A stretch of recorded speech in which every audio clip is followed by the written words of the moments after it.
Pharmaceutical reactors అసలు ఇవి ఎందుకు బ్లాస్ట్ అవుతాయి, కారణాలు ఏంటి, ప్రాణాలు పోయేంత తీవ్రత ఈ పేలుడుకు ఎందుకు ఉంటుంది అనే విషయాల గురించి తెలుసుకుందాం. ఫార్మాస్యూటికల్ రియాక్టర్ అంటే ఒక క్లోజ్డ్ వెజల్. వీటిలో రియాక్షన్స్ అనేవి జరుపుతారు. ఏపీఎస్ గానీ ఇంటర్మీడియట్స్ గానీ తయారు చేయడానికి ఇవి చాలా ఇంపార్టెంట్. రెండు రకాల రియాక్టర్స్ ఎక్కువగా చూస్తుంటాం. ఒకటి ఎస్ఎస్ఆర్, రెండోది జిఎల్ఆర్. ఎస్ఎస్ఆర్ అంటే స్టెయిన్లెస్ స్టీల్ రియాక్టర్ మరియు జిఎల్ఆర్ అంటే గ్లాస్ లైనెడ్ రియాక్టర్. జిఎల్ఆర్ లో యాసిడ్ రియాక్షన్స్ ఎక్కువగా జరుపుతారు. రియాక్టర్ చుట్టూ జాకెట్ అనేది ఉంటుంది. రియాక్టర్ కి హీట్ ఇవ్వాలనుకున్నప్పుడు ఈ జాకెట్ గుండా స్టీమ్ గానీ హాట్ వాటర్ గానీ పంపుతారు. టెంపరేచర్ తగ్గించుకోవాలనుకున్నప్పుడు హాట్ వాటర్ గానీ బ్రెయిన్ గానీ ఇస్తారు. ఈ జాకెట్ కి ఇన్లెట్ మరియు అవుట్లెట్ ఉంటాయి.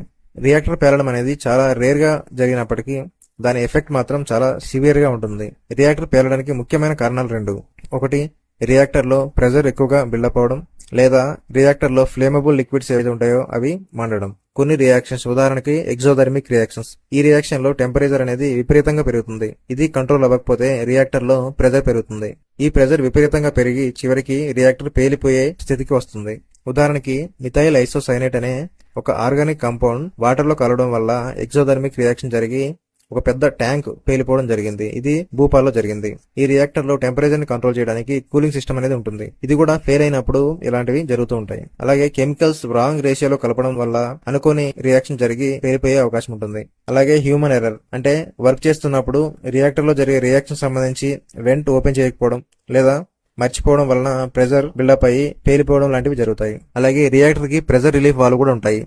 అది కూడా పనిచేయకపోవడం వల్ల ఈ ప్రమాదాలు జరిగే అవకాశం ఉంటుంది. అంతేగాక ఫ్లేమబుల్ సాల్వెంట్స్ ఏవైతే ఉంటాయో అవి రియాక్టర్స్ లో ఉన్నప్పుడు మ్యాన్హోల్ ఓపెన్ లో ఉన్నా లేదా ఆ సాల్వెంట్ వేపర్స్ బయటకు వచ్చినా ఏదైనా చిన్న స్పార్క్, ఎలక్ట్రికల్ స్పార్క్ అయినా కావచ్చు, లేదంటే ఏదైనా కింద పడి స్పార్క్ రావడం వల్ల అయినా కావచ్చు, చిన్న స్పార్క్ వచ్చినా కూడా ఆ వేపర్ కి ఆ స్పార్క్ తగిలి ఫైర్ అయ్యి రియాక్టర్ బ్లాస్ట్ అయ్యే అవకాశం కూడా ఉంటాయి. అందువలన ప్రొడక్షన్ బ్లాక్ లో ఫ్లేమబుల్ సాల్వెంట్ వాడేటప్పుడు చాలా జాగ్రత్తగా హ్యాండిల్ చేయాల్సి ఉంటుంది.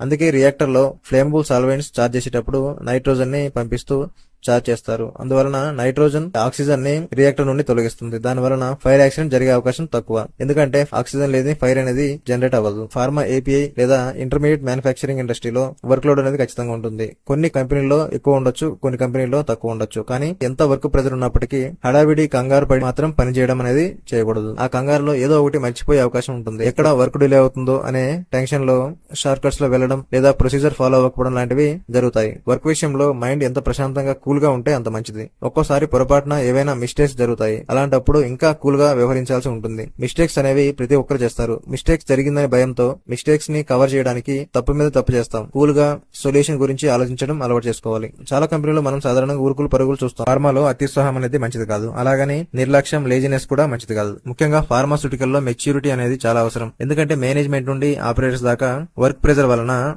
బిహేవియర్ గానీ మాట్లాడే విధానం గానీ చాలా వరకు సరిగ్గా ఉండదు. రూడ్ గా మాట్లాడడం, కొన్నిసార్లు తిట్లు, అవమానాలు, అలాగే ఇంటర్నల్ పాలిటిక్స్ లాంటివి ఒక్కోసారి కష్టపడి పనిచేసే వాడికంటే కేవలం మాటలు మాట్లాడే వాడికి విలువ ఎక్కువ ఉంటుంది. అలాంటి సందర్భాల్లో వర్క్ విషయంలో ఇంట్రెస్ట్ పోవడం లాంటివి హ్యాండిల్ చేసే మెచ్యూరిటీ అనేది ఉండాలి. మీరు గమనిస్తే ఫార్మాలో ప్రొడక్షన్ లో ఎక్కువగా మన కంపెనీలు మారడం అనేది చూస్తుంటాం. ఏం జరిగినా కూడా లైట్ గా తీసుకున్నవాడు ఎక్కువ కాలం కంపెనీలో ఉంటాడు. చిన్న చిన్న మాటలు కూడా తీసుకోలేని వాడు ఎంప్లాయీస్ గా ఎక్కువ కాలం ఉండలేడు.